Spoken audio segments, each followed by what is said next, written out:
So இது கோமாரி நோய். ஒரு 3-4 பேர் வாங்க, சீக்கிரம் சீக்கிரம் வாங்க. கோமாரின்னா என்ன?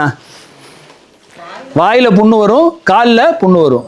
கால் வாய் நோய். அது என்ன அடையாளம்னா கம்பி மாதிரி ஊற்றும். அப்போ என்ன பண்ணுது?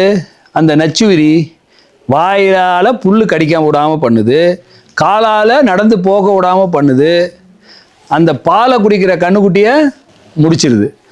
சீரகம், வெந்தயம், மிளகு, இந்த 3 பொருளையும் 10 கிராம் தண்ணியில், ஏன்னா எல்லாமே விதை, அப்படியே அரைச்சிங்கன்னா அரைப்படாது, நிறையா பொருள் வீணாயிரும். 10 நிமிஷம் தண்ணியில் ஊற வச்சுட்டு அரைக்கணும். அரைச்ச பிறகு அதை எடுத்து வச்சுட்டு பூண்டு ஒரு 4 பல்லு பூண்டை சீவி போட்டு மஞ்சத்தூள், நாட்டு சர்க்கரை அதோடு சேர்த்து பிசையணும். இப்போ நல்லா கவனிங்க, இது யார்? சீரகம். இந்தம்மா இந்த பக்கம் வாங்கம்மா. வெந்தயம், மிளகு 3ஐயும் ஊற வச்சுட்டு தண்ணியை வடிச்சிட்டு அரைச்ச பிறகு பூண்டை சீவி போடணும், மஞ்சப்பொடியை 2 ஸ்பூனு போடணும், நாடு சர்க்கரையை போட்டு கொலன்னு பிசைஞ்சு வலித்து ஒரு பாத்திரத்தில் எடுத்த பிறகு தேங்காயை திருவி கையால் தான் அதை,